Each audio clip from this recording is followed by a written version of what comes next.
ఇక ఈ చిరాగ్ పాస్వాన్ ఇప్పుడు బీహార్ ఎలక్షన్స్లో విజయాలలో కీలక పాత్ర పోషించడం జరిగింది. ముఖ్యంగా ఈయన బీహార్లో ఎన్డీఏ కూటమి ఏర్పాటు చేయడంలో కీలక పాత్ర పోషించిన వ్యక్తి. ఇతను 2010లో ఎల్జేపీ పాస్వాన్ అనే ఒక పార్టీని అయితే స్థాపించడం జరిగింది.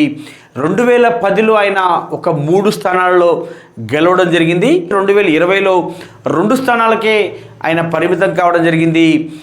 ఆ తర్వాత ఎప్పుడైతే ఈ మోడీతో ఆయన కలవడం జరిగిందో, ముఖ్యంగా అక్కడ ఎన్డీఏ కూటమిలో ఆయన కీలక భాగస్వామి అయ్యాడో, లాస్ట్ టైం లోక్సభ ఎలక్షన్స్లో ఆయన 5 ఎంపీ స్థానాలకు గాను ఆయన ఎంపీ స్థానాలు 5 ఆయన పార్టీకి తీసుకోవడం జరిగింది.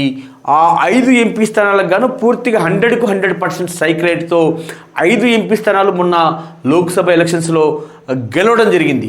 అప్పుడే ఆయన మోడీ కంట్లో పడడం జరిగింది. ఇక మోడీకి ముఖ్య అనుచరులలో ఇతను కూడా, ముఖ్యంగా ఈ చిరాగ్ పాస్వాన్ కూడా ఒకరుగా భావించడం జరిగింది.